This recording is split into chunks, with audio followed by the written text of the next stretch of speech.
And a very warm welcome back to Ask Dr. M. Well, this week I have a very interesting question, a fantastic question inspired from a radio interview on the BBC Nottingham that I did earlier this week, in which I took the fabulous BBC presenter Alan Clifford up the rooftops, above the rooftops of Nottingham, which was great fun. We had a great giggle doing it, and Alan did fantastic. He managed to get to the window, and whilst we did a little bit of talking and a technique behind the scenes, he generally used the screw it, just do it method of getting out of his personal comfort zone, which for him was an anxiety of heights. Hence we went up one of the tall buildings in Nottingham and went above the rooftops. So you can listen to that and find that on my other bits of social media, because that's just great fun to listen to him working through that.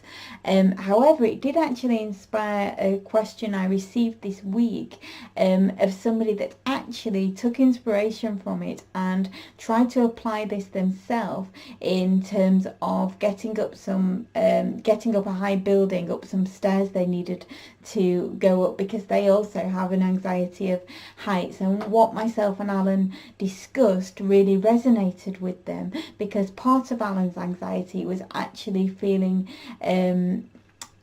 all the what ifs could happen when he was high up in a building. So for example, what if he fell out of the window? What if the floor beneath him crumbled? What if he tripped and fell? What if the floor gave away? Hundreds of crazy what ifs that were going on, and that's where an anxiety can become really irrational. So this person that sent in the question went to go and try this and try to apply the same screw it, just do it philosophy. However, bless them, they got stuck on the stairs, and I know what that's like because I've been there myself at university. I got stuck on the stairs and missed out on quite a lot of law lectures because I just couldn't move. It was that much of a bad phobia. So although to somebody else it might seem a very minor thing, it can actually really stop you and really stop you moving forward in life in so many aspects, if that's your particular holdback or limitation. So as I always say, it doesn't matter if it's something tangible or something intangible when it comes to fears, limitations and holdbacks, from an anxiety of heights or spiders or roller coasters to something like the thought of I'm not good enough, or any other particular fears that aren't tangible. So it's important to be able to address them all. Now, going back to the question this week, to really help this person that got stuck on the stairs, they've actually asked what other ways can they address this and what technique can I actually give to help with this. Unfortunately, there are lots of them. So sometimes we do need baby steps and resilience builders to put ourselves in the proper space to be able to do the things that limit us and scare us. So I want to go through quite a lot of those. Now, first of all, it's important to address, is your fear actually irrational or is it a natural fear? And this is particularly important to think about when we're talking about heights, because we are actually born with two natural fears. One is the fear of falling and one is the fear of loud noises. And the reason we're born with them is because they are instinctive. They are there to protect us. And sometimes the fear of heights can actually get confused with the fear of falling. So for example, I had an insane fear of heights, but actually I recently discovered that's more about the fear of falling, because I have a mild dyspraxia which makes me a little bit unbalanced on my feet. So whilst certain things I manifested were irrational, still, although I'm not actually phobic, I would have anxiety if I had to go out on some scaffolding that was very high up, because I feel very unbalanced and it would be quite easy for me to actually fall off something like that. So that's my mind still protecting me. That's why I would still feel anxiety with that. However, we need to ask ourselves, how is it a problem? So for this poor person stuck on the stairs, it's obviously a problem because they wouldn't be able to work in a high-rise office building, for example, or go up the Eiffel Tower, or do certain things they might want to do. It's a limitation they don't need to have. So in that sense, it's irrational, and they particularly found they could relate to the fact of Alan's irrational thoughts that say the window would fall out or you get sucked out of that. So we really need to work on how we get rid of those. Now, a lot of the time, any negative emotion we have, and any negative emotion we do have tends to pertain to fear, is always going to be so much stronger than any thinking and any irrational thoughts that we have. The fear is going to overtake that. So trying to talk somebody around and tell them that, well, that's just not irrational, so think differently, isn't really going to hold much weight, because that negative emotion of fear is just going to overtake everything and cloud any normal ability to think rationally. So I have a little technique we can actually do where the brain can't access any negative emotion when it's in this particular state. So this is really useful to have.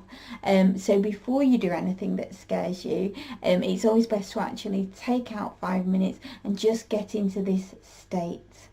And quite simply, all you do is focus on a spot above eye level, and notice everything about that particular spot. Really zone in on it. Notice the size, the colour, the shape, the purpose of the spot on the wall that you're looking for. Be creative about the purpose of the spot on the wall, but really home in and zoom in on that. And as you do, then begin to expand your vision 180 degrees either side of you. So whilst you're focused on a spot above eye level, just begin to notice also what's at the side of your vision at the same time. And when you're in that position, the brain can't actually access any negative emotion if you're doing this properly. And as you do it, just taking a deep breath in through your nose,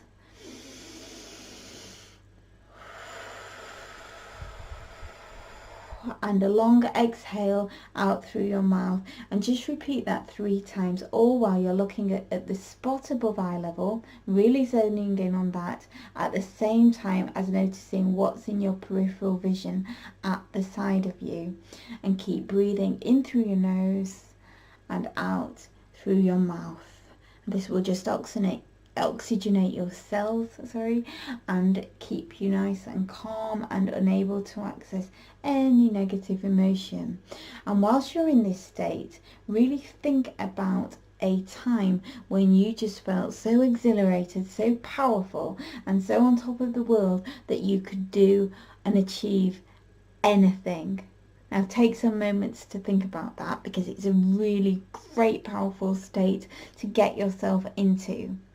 So just to recap quickly, we're looking still at the spot above eye level, focusing and zoomed in on that, at the same time as noticing what's in your peripheral vision, breathing in through your nose and out through your mouth, and then thinking about the time you felt most powerful and most excited and most on top of the world, quite literally, that you could do and achieve anything.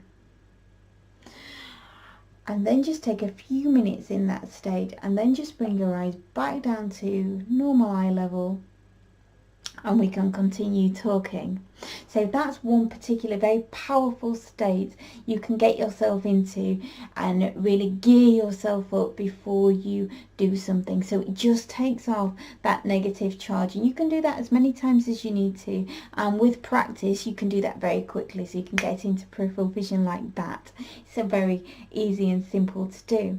Also, a second technique you can do that's very important is using a mantra, so something that you can just keep repeating to yourself that then focuses the mind and focuses your neurology on to actually book the what ifs, so you don't keep thinking about those. So something like, I'm safe, I'm brave, I can do this. I'm safe, I'm brave, I can do this. And just keep repeating those words to yourself again as another positive distraction. Layered on top of that, if you have some earplugs, find some positive music that really motivates you and make you think you can do anything. In this case, Yaz, The Only Way's Up might be a good suggestion, or something like a Tina Turner, Simply the Best, or you could go on with all the kind of classic motivational tracks. I'm sure you'll find plenty off the Rocky film soundtrack, which is always a good one to keep you motivated and keep your high energy up there and that positive focus of you can do this, and it gets you in the right state and distracts from any of those what ifs, so it gets you from that frozen place where you are on the stairs as you have been. Another very important point is to actually understand the world of quantum physics. Now, I could really go on a long time about this, and I'm trying to keep these videos short and simple, but if you work out your own law of attraction to always be positive and allow you to know that you're always safe and that you can always trust in the process of life, you can book any of those what ifs because you'll never attract them into your life. You can know that you're safe because like attracts like in terms of particles and energy. So if in your deep belief system, in your deep thinking, you know and understand that actually you are safe, you're not going to fall out of the window isn't going to fall out, some awful catastrophe isn't even on the horizon, because to do with your law of attraction, what happens to you, you are safe.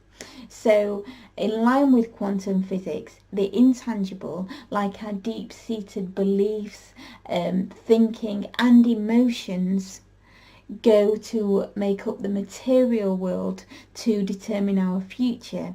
So very simply, if you think of it as if you are a magnet and the iron filings the magnet attracts, or either positive or negative, make them positive. Keep those thoughts and deep down beliefs positive, because like attracts like in terms of particles and energy. And when you keep those positives deep down, you'll always be safe. So you never have to worry about anything like the what ifs, this happens or that happens, and that goes in any context.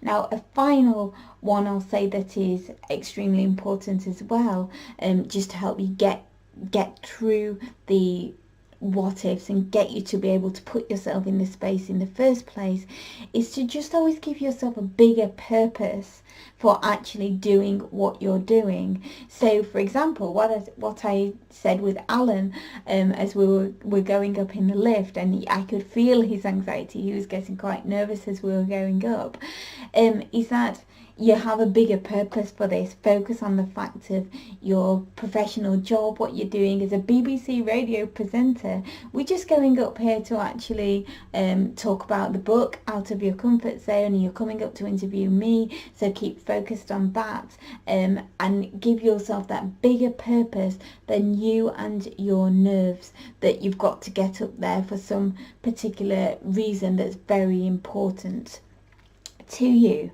So with my anxiety of heights, I actually overcame that once and for all, because I did literally have to just do it, because there was a far bigger purpose than me and my nerves, because it was actually for work, for a particular training event where everybody was in a room that had been moved up to the top of a skyscraper building waiting for me to go and do the training, and there'd be some very serious consequences if I didn't do it. So I had to do it, and I had to use all my resources at the time to enable me to do that. But I did it, so I know these techniques work that I've just talked through.